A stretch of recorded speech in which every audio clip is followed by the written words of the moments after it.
Okay. Well, Jim was kind enough to do introductions and reminding this audience of your point of view and experience on some of the issues that we're going to be talking about today.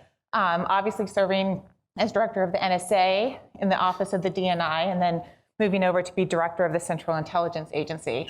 I've had the pleasure of working with you post-government career, where we help clients with risk management strategies, dealing with a lot of the challenges And I we see face. some familiar faces in-government career out here too, so good to see you all. Yeah. Well, I thought we could start with a discussion on stage and then leave some room and invite some questions from the audience as well, maybe during the last 10 minutes of our keynote discussion. But if we could start, I wanted to build off what Jim was saying with what he introduces the 3 T's: technology, threat, and trust.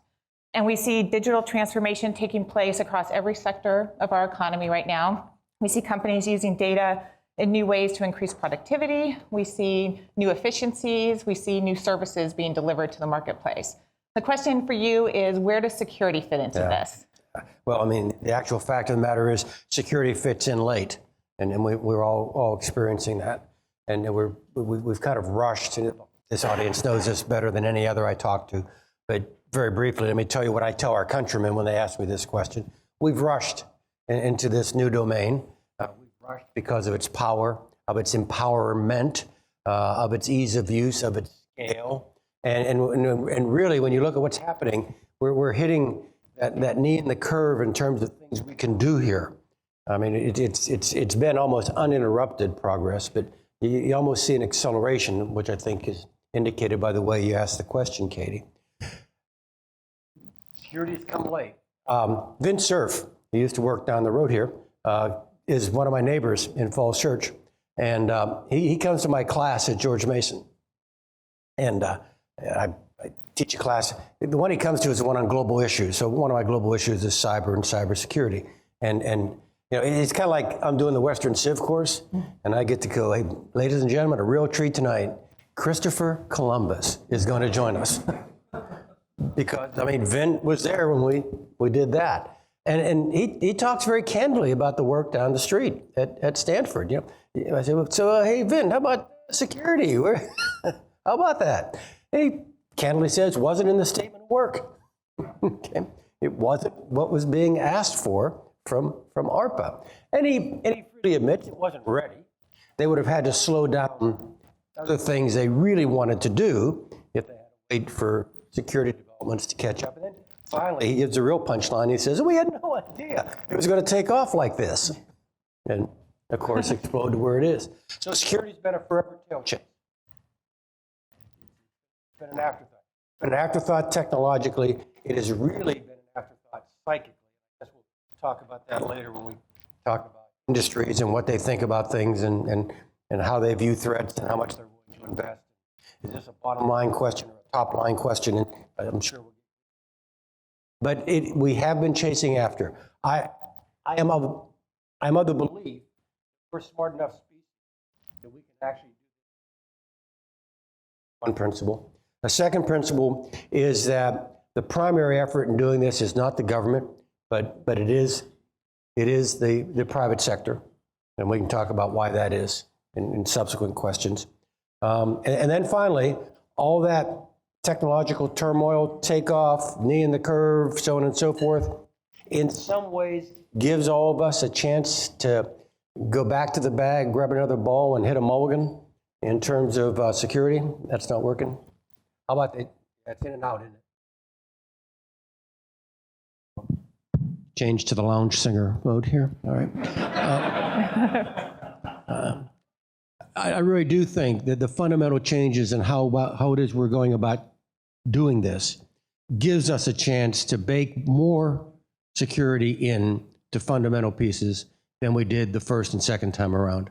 So there's opportunity there too. Okay.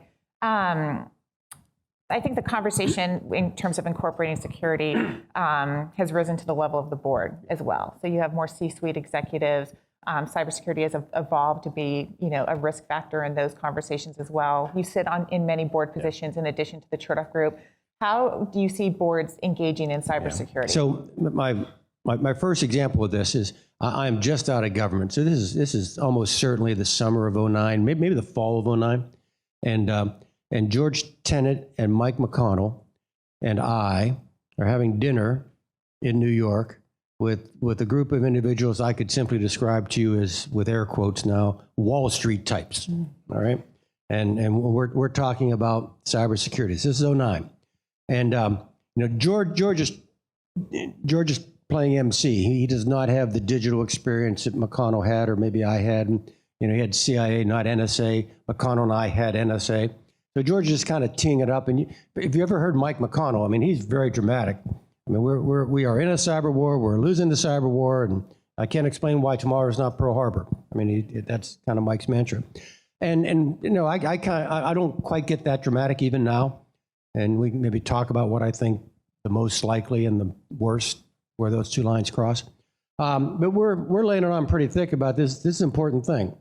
And about time they started serving the dessert, we finally got a question from the gathered folks. And the first question was, "Now, how much is this going to cost me?" Which we kind of went, oh, the whole evening shot. We could have been up the street at a better restaurant. It was a reflection that at that point in time, the discussion about cybersecurity was anchored in its effect on the bottom line, and that was the ground on which the discussion took place. I don't want to be overly optimistic, but I don't think that's true anymore. It's certainly not as true, but frankly, I don't even think it is true anymore. The longer this has gone, the more, I mean, look, it's still a hard discussion. It's still about investment, but it's more anchored in the neighborhood of preserving the top line, not in the neighborhood of how do I protect my bottom line by minimizing this.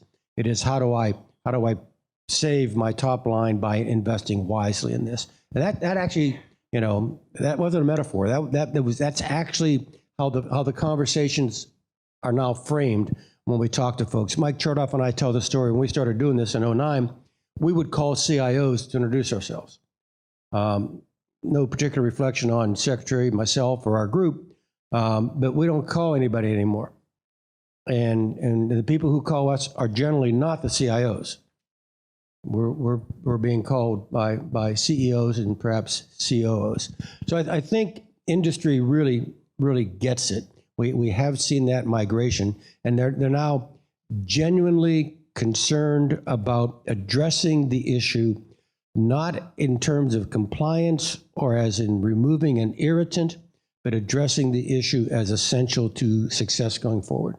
Do you think we're going to see an evolution where security becomes more of a business enabler? You're choosing products and services not based on, cost savings and the cheapest, fastest product, but something that's delivering more value. When I do my mulligan talk, and go back to the bag, get another ball, and do this over again, I mean, to actually restructure things, and fundamentally, I attach that to going to the cloud, all right, and what cloud architecture offers you. By the way, they should share. This group will appreciate this.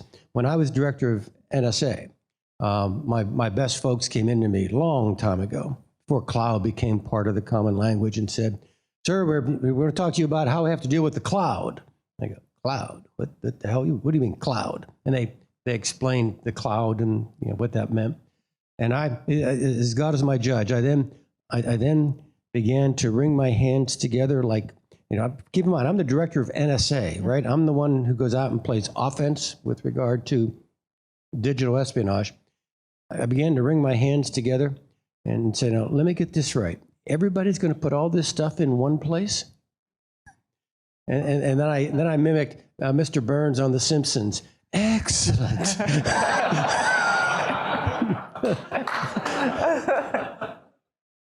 But I quickly learned from those folks, okay, that although that was a potential vulnerability, it was a potential vulnerability only if we were stupid.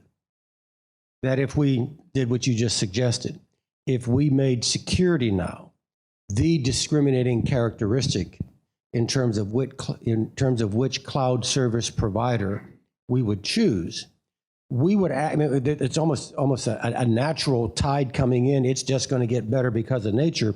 We would actually have defenses better than we would have if we try to do this individually, because the cloud service providers are able to do some things at scale that you know you would like to do, but you can't do because you just don't have that scale on your own small set of servers. But you can actually get that at this level. So I do view this, the current movement as it is a do-over. And if we keep the security aspect in mind and make it, if not the, at least one of the dominant characteristics we use in choosing these services, the water level goes up. We will be far better off than we have been. So over the course of your career, you've had the opportunity to get to know the threat landscape, the actors that are out there, pursuing some of them, I'm sure.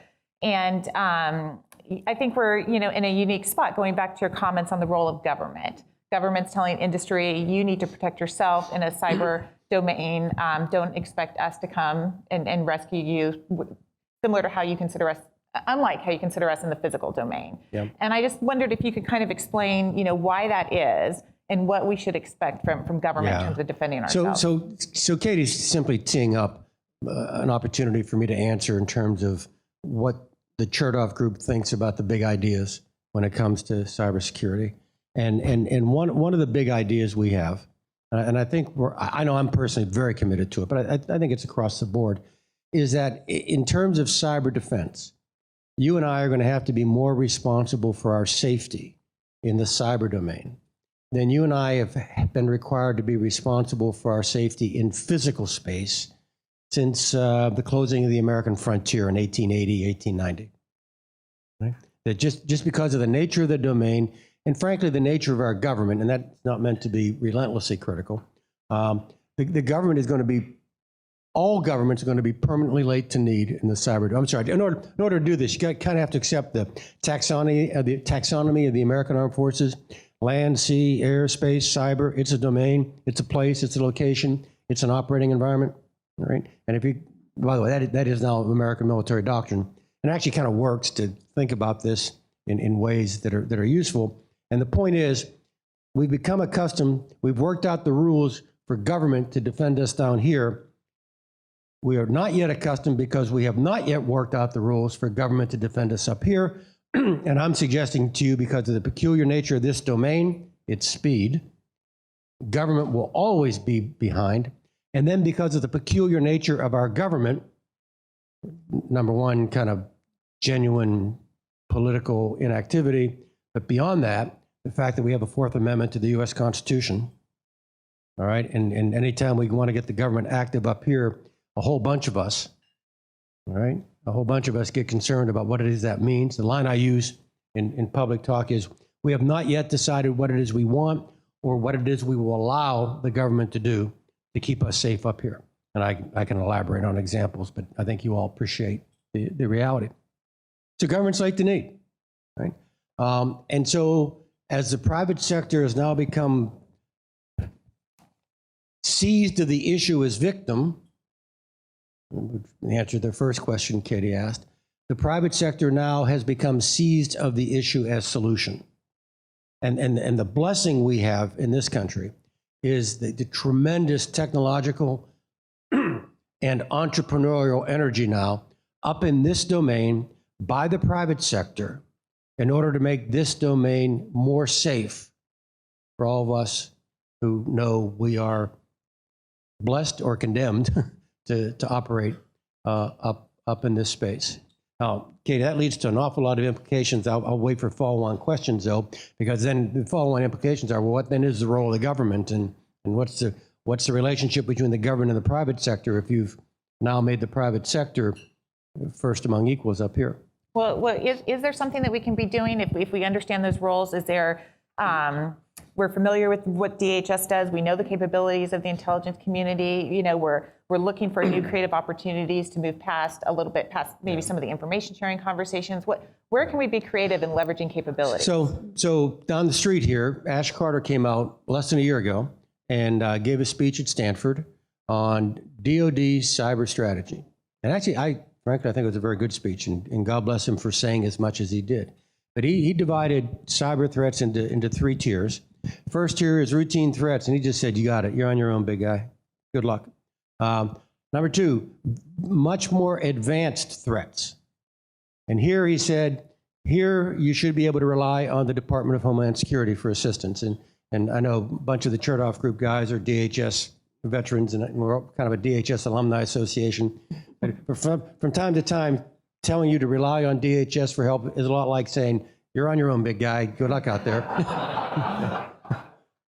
And look, I'm 40 years in government, all right? This is not criticizing government or government people. This is just a peculiarly difficult problem for government to do.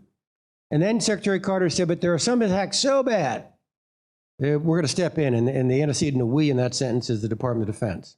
And Amy Ziegart, the professor down the road who's interviewing him, kind of played Ed McMahon to Ash's Johnny Carson. How bad an attack has to be, Johnny?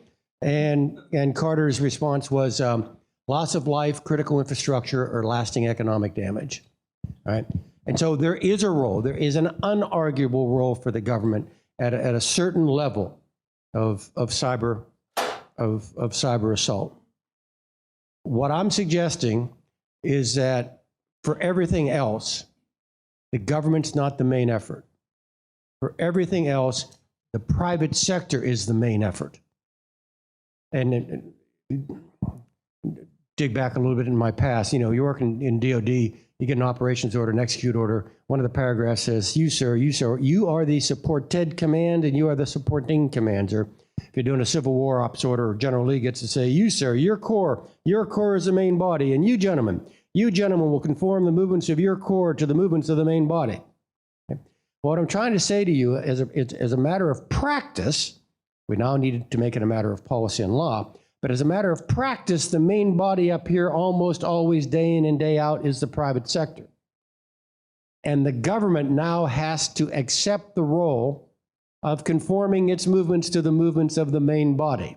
The government has to accept the role that you are the supporting command as opposed to the supported command. And that leads to a whole bunch of things like legislation, which we finally got, even though it's very tepid, that removes some antitrust and regulatory liabilities in the private sector for sharing information. In other words, doing what they got to do to defend themselves up here. One is hopeful that we get redefinitions either in law or in interpretation as to what constitutes legitimate defense, even when outside your own firewall. What is it you might be able to do out there in the great beyond? And that the government then takes on the supporting role in terms of providing you the space, the freedom of action, the information for you to be all you can be up here, being the main effort defending yourself. I actually think that's the winning formula. I don't think that's broadly accepted back home. Back home for me is DC. President Obama got re-seized to the cyber issue, about 4 months ago? Pulled out about 17 billion, right? This is post OPM and like, and we're going to throw $17 billion at, in essence, government cybersecurity. Although there's money in there to push dual factor authentication throughout the broader population and so on. I characterize that move, the 17 billion, is we're going to do more. Not we're going to do different, we're going to do more.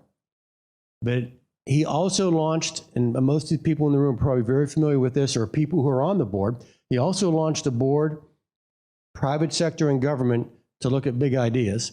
And that board is going to report out in December, right as we change government. So that actually might be the work program for whatever new administration comes in. I am hopeful that whereas the 17 billion was do more, not different, that the board comes up with do different and actually begins to perhaps address some of the things I'm suggesting here have to be done if we're going to be very successful. Look, let me speed ahead, Katy. If you half believe what I just told you, that's got to be the lens through which you view the Apple FBI dispute. And I won't go into it because the FBI's got very, very powerful points. I agree. Look, I've been out there. I've had those kinds of issues. But if you look at that dispute through that lens, what I just described, I think it's kind of clear which way you break.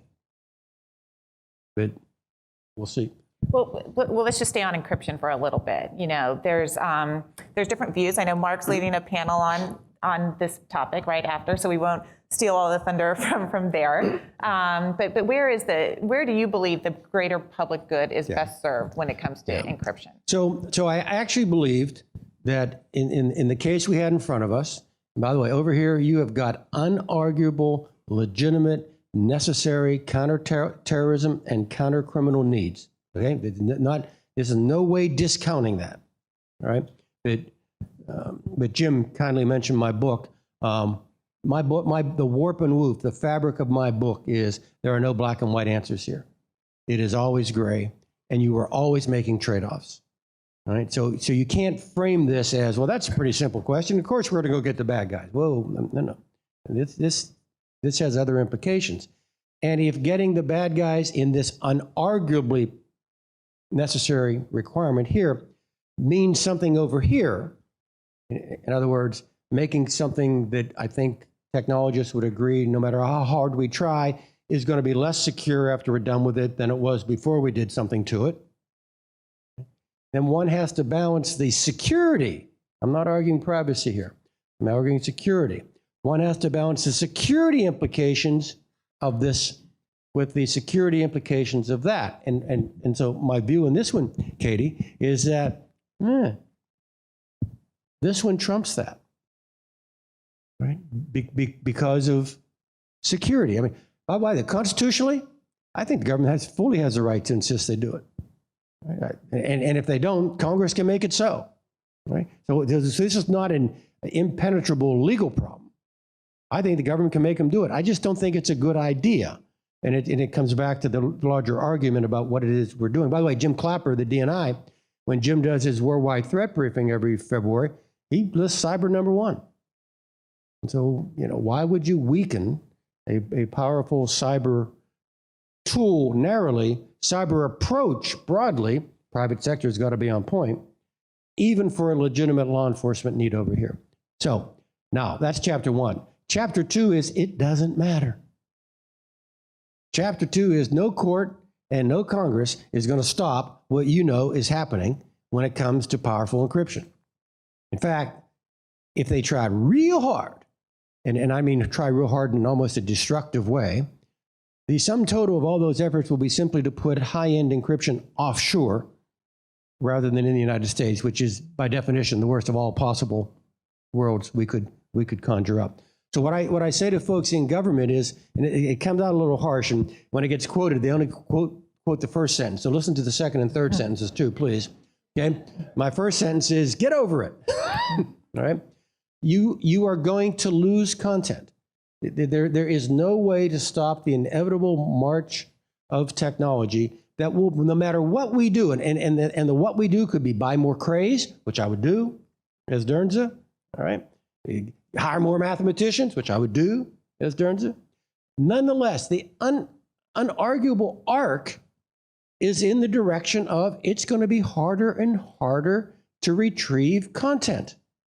And I'm talking about electronic surveillance, the NSA or FBI thing. Okay, well, if that's true, no matter what laws you pass, well, then begin to get over it. Begin to make your adjustments, right? Mike McConnell is another person who actually shares the view I've been giving with you here. Mike Chertoff is another one who shares the view. Richard Clark, former NSA CT advisor, shares the view. Dave Petraeus. I mean, a lot of guys with half-decent security credentials trend towards Apple. But Mike McConnell's got the best story. Mike was formerly Dernza, the director of NSA before he was director of national intelligence. Mike said, hey, I've seen this movie. No, I've been in this movie. How many old enough to remember Clipper Chip? Anyone? Yeah. In which we made arguments identical to what we're making now. And Mike fought the fight in the Clinton administration, was told, no, we're not going to do that. And then Mike then goes on to tell the story, and thus begins the greatest 15 years in the history of electronic surveillance. Because it was even though we lacked the Clipper chip, kind of the baked in the glass door to get what we wanted, the amount of electronic exhaust out there, digital exhaust out there, was beyond belief. Well, I mean, that trend towards digital exhaust is going to continue, even if content is going to be harder to retrieve. So the first rule of thumb is start to work on the digital exhaust. Start to work on all the other things out there that can actually get you to an actionable point, even though you've never captured content. I'm infamously remembered for a quote during a debate saying, we kill people based on metadata, okay? Which is true, because you can do so much with metadata. By the way, just to round this out, when I say that, yeah, I'm siding with Apple, all the civil libertarians say, what do you say? Hayden Derns said he sides with Apple. Oh, we misjudged Hayden. He's a good guy. And they want to rip down the goalposts and carry the former director of NSA off on their shoulders. And then I get to the point, until I get to the point now the way we're going to get around not getting content is bulk collection of metadata, at which point the crowd turns ugly, okay, and wants to come after me. So if we can... So I'm sorry, there are realities out there that legislation's not going to be able to stop. I mean, slow, probably. Criminalize, sure, but is that a good idea?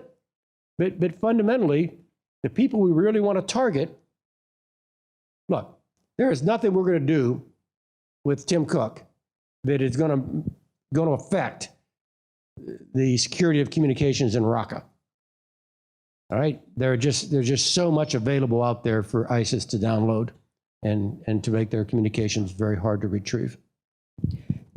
So, similar question in the sense that there's trade-offs to be made. And about a year ago, you wrote an opinion piece in the Washington Post. You talked about the innovation and genius of American business, what they had contributed in terms of information technology. Yeah. You talked about the challenges of mastering opportunity with big data.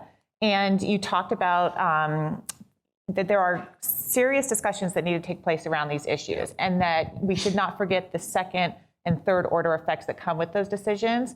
And sometimes less is more. Yeah. MTOPS, I think, was the example. So here was a story. And I mentioned last night at the cocktail, we like to think of ourselves as thought leaders. We like to think we think our own thoughts, but we really like to try out our thoughts with other really smart people. And we actually pride ourselves on maybe listening from time to time too. So, and so back in the day, this is way before San Bernardino, before, it's Apple v. FBI and all this. We were actually thinking about this issue, and we huddled up, and I said, wow, this reminds me of the time. And that's what the op-ed was about. The time was 2000. I was a director of NSA. I was a Clinton appointee to NSA in 1999. And in 2000, John Podesta says, hey, come on down to the White House. We got to have a meeting. And what was happening was the American computing industry was leaning hard on the Department of Commerce. Bill Daley was the Secretary of Commerce at the time. But by the way, I was telling this story on the book tour in Chicago, and Daley was in that table right there. And I mentioned, and before I even mentioned his name, he says, MTOPS, I remember this. So it was a big deal for him. The computing industry was leaning on Commerce about the export restrictions on American computing power. Right? In other words, our very high-end computers could not be sold abroad. And that was okay as long as no one else could make very high-end computers. And guess what? The Japanese were now making very high-end computers, and Cray and others could not compete because they were not allowed to sell. And so they were losing global market share. So in a purely commercial motivation, they said, we're dying out here. You got to change this. So Podesta, on behalf of Daley at Commerce, calls a meeting, gets all the folks in the room, and I'm the director of NSA. And pretty soon it's pretty clear it's NSA saying don't sell the computers. And Podesta, without a whole lot of pressure, says, you want to go back and think about that some more? Sure. So I went back to Fort Meade, and we huddled up, and we took a week or two, and then we went back. Now, this is all about something called MTOPS. I think it's million of theoretical operations per second. It's a measurement of computing firepower. Cryptologic combat power was what it was for us. And we went back to the meeting, to the second meeting, and I just said, John, we flip. All right? We don't want you selling any computers to him and him and him. It's North Korea, Cuba, and so on. But other than that, we would remove any objections to a limit on MTOPS with regard to U.S. computing exports. And the decision we made was based simply on this, that the health of the American computing industry was far more critical to the continued success of the National Security Agency and American security writ broad than any transient tactical operational advantage we would have, because my machine was bigger than your machine and I can break your code faster than you can encrypt it. That it was the broad health of the community. So we wrote that, all right? I mean, my name was on it, but it was my kind of my MTOP story, so it was my story. But that was kind of a group discussion to put that out. And the back third of the story was simply saying, so folks currently in the national security community, as we come up to what will be very, very hard questions, kind of foreshadowing the encryption question, need to be sure that they have the broadest possible vision, the broadest possible field of view of what constitutes true national security before they get into these particular discussions. Do not be dominated by the narrow definition of tactical advantage when it comes to discussing things that really do have great strategic importance. So we wrote that about a year ago, and it did foreshadow, one, the debate that came up, and frankly, our view on the debate, that you need to have the broadest possible understanding of security, which then comes back to, my hand puppet up here in land, sea, airspace, and cyber, and the peculiar nature of how we have to defend ourselves in the cyber domain, to wit, the private sector, by and large, in most cases, being the main effort. So I think there's another discussion going on right now that falls into that area of strategic importance and speaks to Jim's talk about trust, and that deals with internet governance. And I'm going to oversimplify this, but we have the domain name system, which helps guide users to .com, .org, et cetera. You have it administered by ICANN, and you have a proposal by the current administration that says we need to we need a proposal to move this so it's not just controlled by the U.S. government through the Department of Commerce, but that we have a multi-stakeholder governance model in place. Bring in business, engineers, civil society, and governments, but no one government having veto power. And there's other proposals on how this should morph and be governed by different bodies. And I just wanted to see if we could get your point of view on if you think this is a necessary step right now. So the first dynamic that's suggested by Katy's question, and when I do this in the long form and I use view graphs and so on, my last slide is Maslow's hierarchy of needs, okay, with a sixth thing at the bottom, written in by hand, that says internet, okay, okay, and the caption is, we need to be careful in the steps we take to defend the internet, that we do not thereby destroy that which we are trying to protect. That we can actually take paths with regard to internet security that actually destroy why we've got the thing in the first place. We got the thing in the first place because it was universal, ubiquitous, identical, accessible. It goes on. All right. There are ways of making it more secure to take away, just end those characteristics. And then there are governments afoot out there whose definition of cybersecurity is not that their IP is being ripped off. Their definition of cybersecurity is that their citizens are having access to information they would choose not their citizens having access to. All right, that it is the very nature of the net that they make war on, not what you and I think, are doing, which is making war on the misuse of the net for theft and other things. This is cutting at the very essence of why the damn thing was put together. All right, so there's not fun for peace.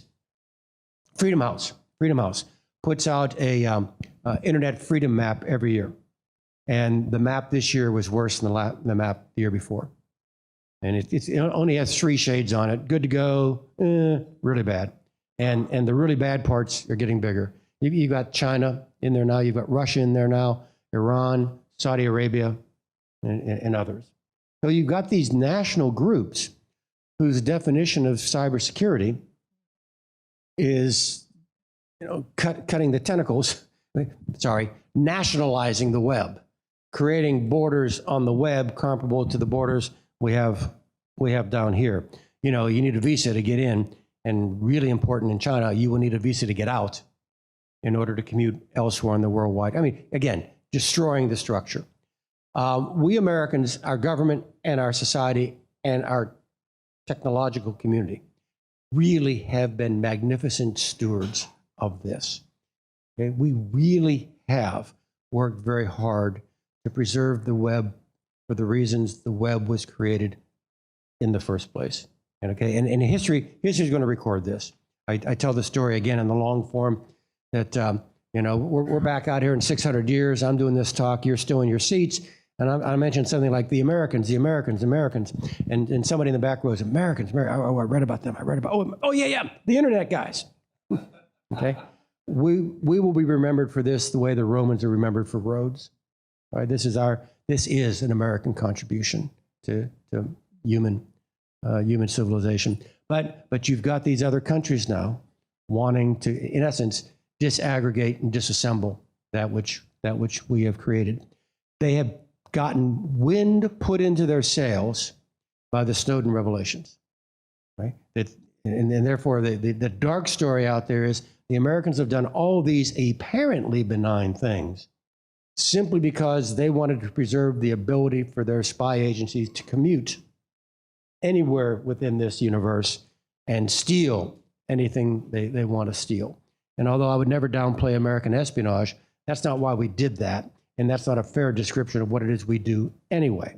But now you've got wind in the sails of these countries who want to nationalize or internationalize, literal meanings of the word, nationalize, you know, .ch is a separate domain and require a visa to get in or out, or internationalize, i.e. the governance of this will be done among nations, right? The web, both of which are destructive.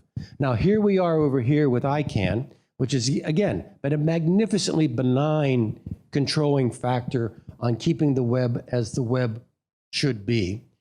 But it's got a bad image, all right? Sorry, this is a horrible comparison. It's like Guantanamo. Guantanamo is a model prison.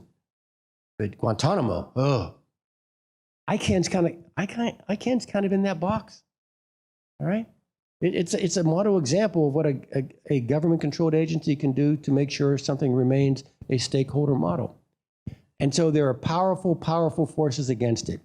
I, frankly, Katy, think, and oh, by the way, an awful lot of people who might identify with things I say politically when it comes to security matters hate what the administration has suggested with regard to ICANN. I mean, this is being bashed from turf that is familiar to me. Okay, from the national security right as another, you know, this is just another example of that president and so on, all right? I don't think so, all right? Well, now we could do this stupidly, all right? We've got to guard against that. We could do this so badly that we actually make it worse. But I view what the administration has presented as a backfire, all right, against a real conflagration over here in the forest. It's a way for us to remove the fuel and tinder that would then feed this nationalization, internationalization effort, that we lessen the American fingerprint on the stakeholder model, that we don't pretend that no governments can control this except ours. Okay? And I realize there's a bit of danger in that, but I fear if we don't do that and do that well, this forest fire coming at us is going to consume the whole thing, and we're going to end up in a very, very bad place. So I am really open to all the specific tactical arguments as to how to do that. But I do think the macro argument for we got to change that structure, I think it's a good, powerful argument. Okay, I'm going to ask one more question, and then we'll open up to the audience. But one more question, and let's say this is another good example for common ground. I saw news reports at the end of April that had dozens of business leaders calling on Congress to fund more computer science education in schools from K through 12. Governors signed on. Companies were saying, you know, we want students to be literate in the technologies that are transforming our industries. I think state and local governments want to attract jobs and have a highly skilled workforce. I thought there was a good national security message in there too, whether it's the the new transformation taking place, our critical infrastructure services, are changing in terms of who operates the grid and what that workforce needs to look like, and even from a national security perspective. And I just thought, if you could kind of, how do you look at it from a national security point of view? So I mentioned last night at dinner that I thought American society had all the tools it needed in order to deal with this problem. It's just that the tools are divided amongst different elements of American society. All right, they were not exclusively in the government, not exclusively in the private sector, not exclusively in the hands of technologists, not exclusively in the hands of lawyers, that we really needed a national effort in order to do this. So this is a very healthy sign, all right? And again, post-Snowden, we're digging out of a hole here. If nothing else other than an image hole, we've got to dig out of it. And so it's good that you got DIUX and until a few days ago, George Duchek, who was one of my assistants at George Mason University, was the head of it. But the whole concept that Secretary Carter's pushed a presence out here, that CIA has pushed a presence out here, that we begin this dialogue, that folks from here are now going to Washington. Let me be very candid. I mean, I bring up kind of a government perspective. I think I'm conversant in your world. I'm nowhere near expert, and they make no claim to even pursuing expertise in your world. But I really do shoot for conversant. All right. There is a bit of an air of extraterritoriality out here. Okay. Okay, I got that one. All right, good. All right, which actually nurtured the kind of independence that you needed. But you get into a certain point in your life cycle that you can't do this indifferent to the fact that you exist in a sovereign country that has a government that probably doesn't understand what you do. And therefore, this dialogue is not just for the benefit of the folks back east. I think now we're at a point where well, I mean, I'm back to Apple and the FBI, right? Left to its own devices, the guys back east are going to break one way. And that's probably A, wrong, and B, certainly not consistent with the world as you see it to be. You're going to have to engage in that conversation back there, right? And be more richly, more fully represented than you have been in the past. Now, the good news is, I think a lot of good, smart people out here get it. I was in a group not more than 2 or 3 weeks ago, and Eric Schmidt was there, who also comes to my class at George Mason. And Eric, Google Alphabet, someone said, well, look, we understand that you're kind of in a tough spot here being an international company. And he's, whoa, stop. We are an American company that sells internationally. Okay? That was heartening for me, for the hope that although there's a long road to travel, that there's willingness to travel this road in a more positive relationship between government and technology out here. Okay, are there questions?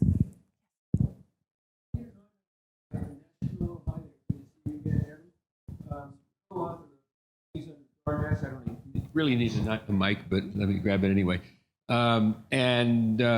Basically, the leader of a DARPA effort that's trying to reform computer security completely by building new hardware, new software, and new applications that understand the hardware.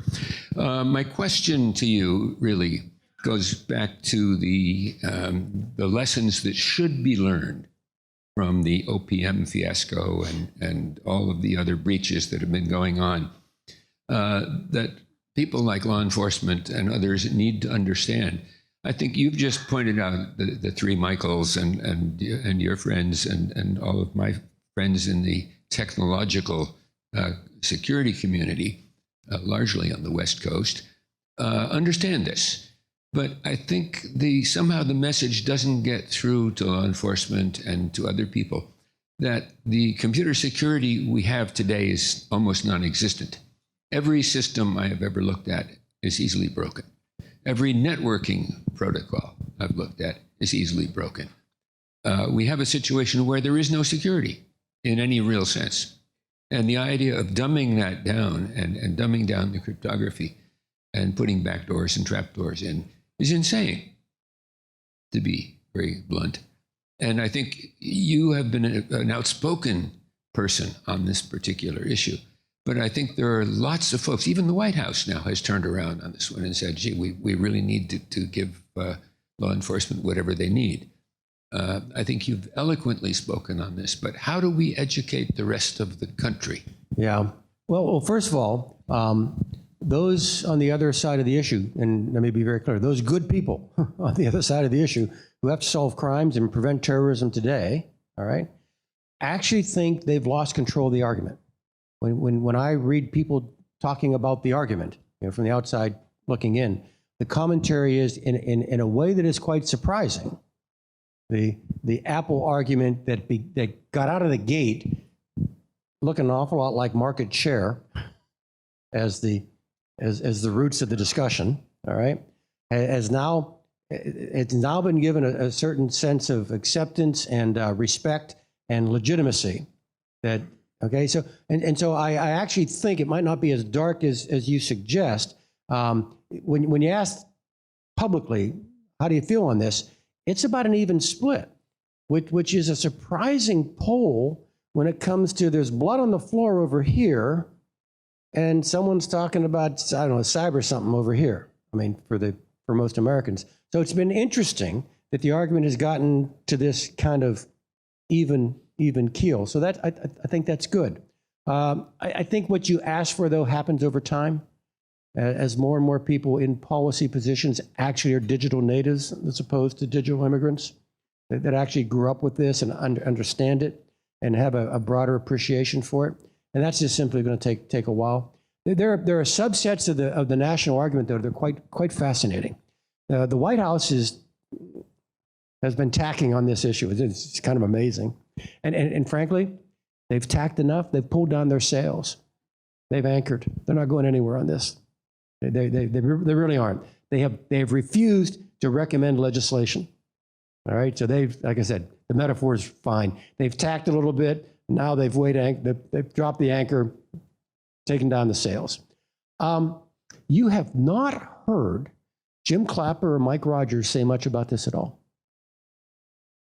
Most of the government arguments are coming from the law enforcement community. They are not coming from the intelligence community. Right? And why is that? I'm theorizing. Because the intel guys also have the defense mission. All right, and they recognize this is. I was on the book tour. I was just up the road in San Francisco, and they pulled me out for a 7:00 hit with Maria Bartiromo on I guess that's Fox Business, right? And the last message I got going on, it was going to be about Apple, and the last message I got going on was that Ray Kelly is going to be in the studio. Like, oh God, because I know where Kelly's going to come down on this, right? And by the way, Kelly's a really good friend. All right. And so I go on the air, and Ray Kelly's sitting next to Maria, and I'm there in the remote in the studio.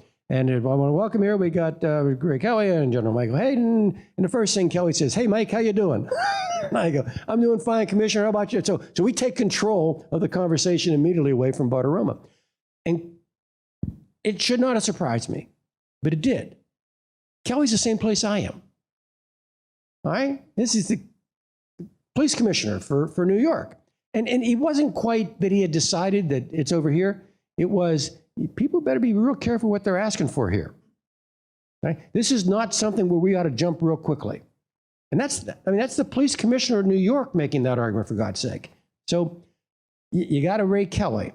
You have Mike Rogers not spending any chits on this one. You have the DNI not spending any chits on this one. And then Ash Carter's up the street during RSA saying, "I believe in encryption." Okay, so I don't think it's as dark in government as it might look from here. Yeah. We have one more minute. I don't know if we have one more question. There it is. Go ahead, over.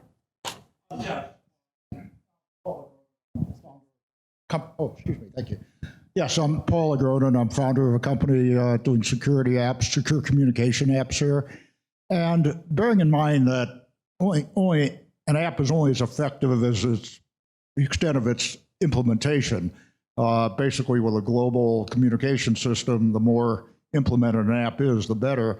Could you comment on any similarities or differences between our approach and the approach of, say, the European Union or the various countries thereof? Yeah, at a technical level like that, no, and I'll be in over my head after about 2 sentences and then be making the stuff up. And you don't want me to do that. I will offer you this thought. Okay, I've had conversations out at the Fort Meade, all right, with Fort Meade, about 20% of the effort there is cybersecurity. 80% offense, 20% defense. They've always had the defensive mission, and they are frightened. They are frightened about a parting of the ways between what had been universally agreed standards for security amongst about 40 nations with more or less equal skin in the game, the usual suspects, right? And that the Europeans are breaking off in this direction so that the common criteria are not nearly as common as they used to be. My view on that is that whatever political or privacy arguments the Europeans are creating, okay, those are all a cover story for the fundamental commercial argument on which they're actually basing the discussion. That this is all about trying to close American companies off from European markets by creating the appearance that American companies are less sincere about privacy than European companies. And so it's probably not the answer to the question you asked, but the answer that came to mind, that once we get our domestic house in order, we need to have a pretty powerful united front to others. Number one, genuinely bad guys who want to destroy the web as we know it, and others who, for commercial reasons, throw up what I view to be pretend policy and privacy concerns simply to make it harder for an American company to sell in Europe. Well, I know you're going to be with us here for a while today, but thank you so much for joining this morning. Thank you.